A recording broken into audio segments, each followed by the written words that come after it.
So, good afternoon, ladies and gentlemen. I'm delighted to be speaking with you here today about the challenges and the opportunities for sovereign wealth and institutional investing in Australian agriculture. In this talk, I want to cover my thoughts and insights into the overall foreign investment debate that's been gained through my professional career and my involvement with the foreign investors, and also discuss why Hassard Australia itself and this model has been successful. As the immediate past chair of the Infrastructure Association of Queensland, I will also share my views on the likely pathway that we're going to see for further development of infrastructure in rural and regional areas. As you may gather from the introduction, I bring quite a diverse perspective to the topics I'm going to be talking about today.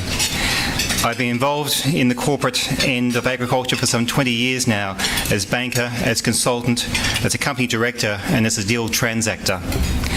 In my current role at FTI Consulting, I'm fortunate to be working for a New York Stock Exchange listed global consultancy firm that has developed very strong industry specialisations, including agriculture and agribusiness.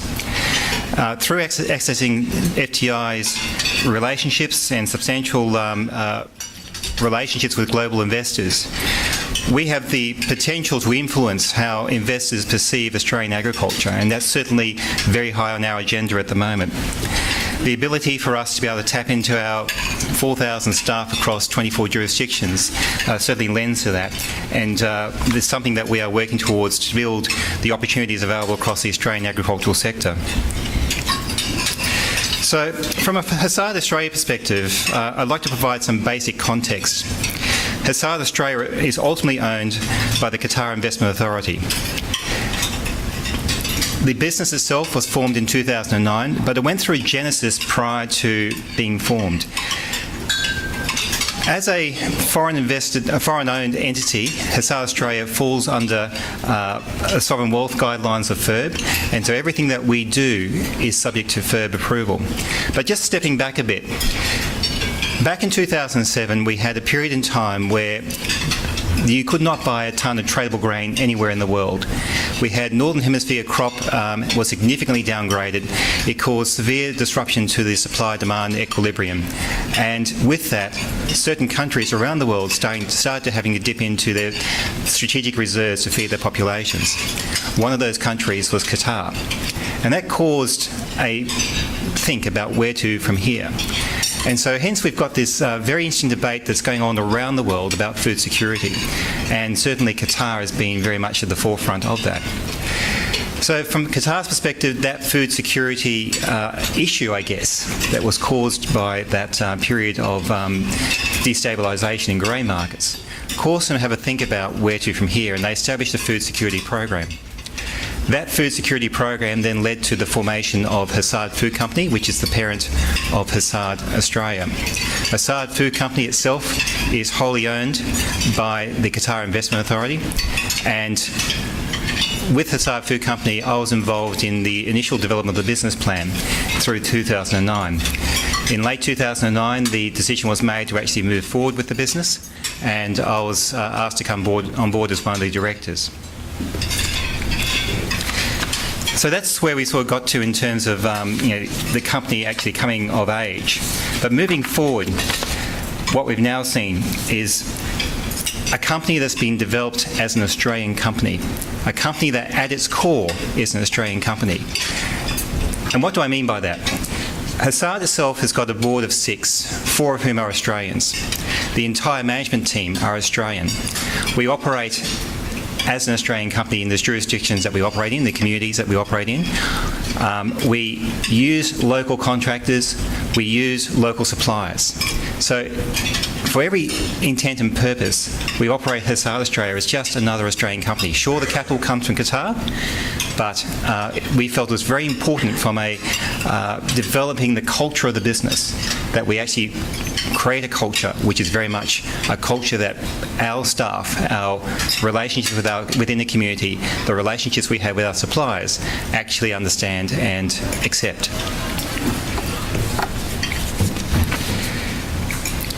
So we had this interesting debate, and I must admit that I find the current debate about foreign investment quite intriguing, given that the agricultural sector itself was so very heavily reliant for the last 200 years on foreign investment for its development. The interesting thing about this debate at the moment is the capital is coming from what I would regard as non-traditional sources.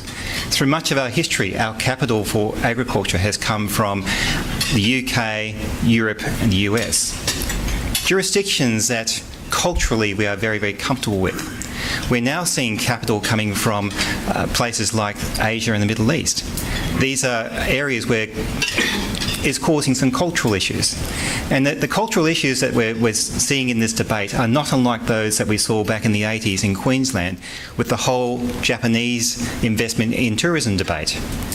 It was a major debate in Queensland. It was on the front page pretty well every day of the week.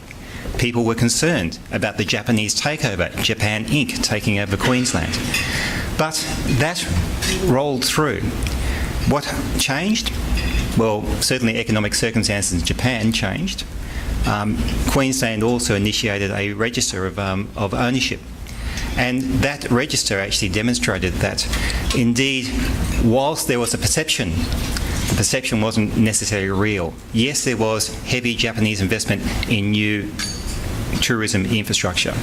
But when you actually looked at the total investment in tourism infrastructure, it was still very heavily skewed towards domestic investments.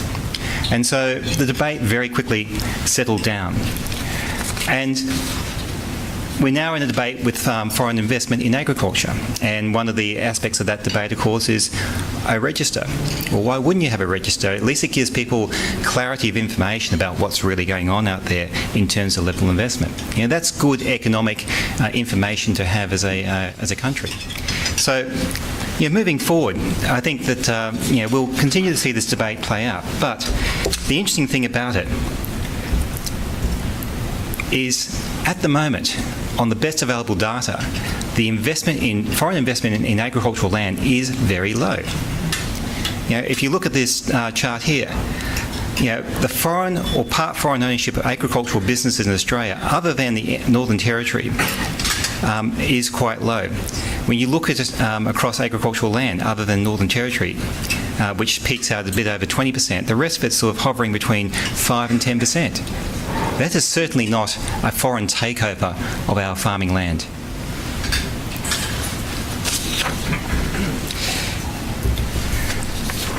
And then when you look at it by industry across the various sectors, again, there's no clear standouts there. That foreign investment is not being directed to any one sector. It's quite evenly spread, but again, it's low across all sectors. So these are not issues for us in terms of foreign investment in that sector. I think the interesting thing is the amount of foreign investment into other sectors of agribusiness, which probably haven't quite got the same level of debate around the community. The farmland there's a passion about, but in terms of the other sectors of agribusiness, there has been a lot of foreign investment and some very, very big ticket items, in the billions of dollars. And so we've seen that, for example, in grain processing. We've seen that in grain storage. And we've seen that in grain trading. So these are all sectors that have been very heavily targeted, if you like, by foreign investors. But, okay, the landscape's changed in terms of ownership, but the landscape certainly hasn't changed in terms of the way things are operating to any real extent that is of real concern. But at the end of the day, new investment in agriculture, it adds to our economic capacity in the same way that the Japanese investment in tourism assets added to the economic capacity of that sector. There are a lot of assets that were left behind. They didn't disappear. They're to our ongoing benefit as an economy, as a country. And this is the same with foreign investment in agriculture. It supports local jobs. It supports our taxation and rates bases. Unlike, I guess, some other sectors where you're dealing with finite resources, such as mining, you're creating something that has long-term incremental value because it will continue to produce, and we can then take advantage of the production from an export or domestic perspective. We are very fortunate in Australia that foreign investors actually find us attractive. Many other countries are not as fortunate as us. Many other countries would love to have the benefits that we've got, to be able to attract foreign investment.